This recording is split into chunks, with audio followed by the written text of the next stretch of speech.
ਹਾਕਮ ਜੀ ਆਹ ਵੇਖੋ ਟਿੰਡੇ ਖਾਲੀ ਕਰਕੇ ਤੇ ਭਰ ਕੇ ਪਕਾਣੇ ਅੱਜ ਤੇ ਭਰਨੇ ਕਿੱਦਾਂ ਇਹਨਾਂ ਦਾ ਤਰੀਕਾ ਮੈਂ ਤੁਹਾਨੂੰ ਦੱਸਦਾ। ਆਹ ਵੇਖੋ ਆਹ ਟਿੰਡਾ ਪਾ ਕੇ ਟਿੰਡੇ 'ਚ ਕੈਚਅਪ ਪਾ ਕੇ ਤੇ ਇਸ ਤਰ੍ਹਾਂ ਉਂਗਲ ਫੇਰ ਲੈਣੀ ਚੰਗੀ ਤਰ੍ਹਾਂ। ਠੀਕ ਆ ਜੀ। ਆਹ ਵੇਖੋ ਆਹ ਉੱਤੋਂ ਥੋੜੇ ਟਮਾਟਰ ਤੇ ਥੋੜੇ ਜਿਹੇ ਆਲੂ ਪਾ ਦੇਣੇ ਉਬਲੇ ਹੋਏ।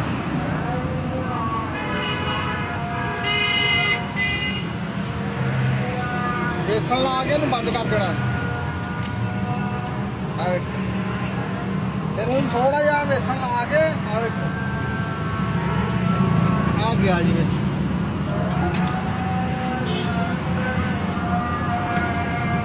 आ गया जी।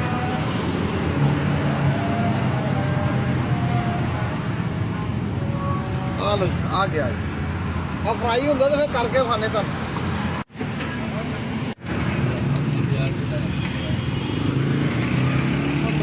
तो भाई टिंडे साढ़े फ्राई हो रहे हैं।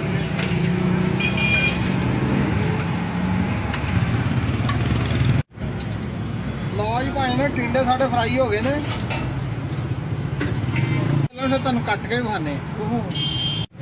लो जी टिंडा साढ़ा फ्राई हो गया वा ते कट के तुम खा लेने। आ वेखो जी ठीक आ। पसंद आवे तो लाइक फॉलो शेयर कर दो।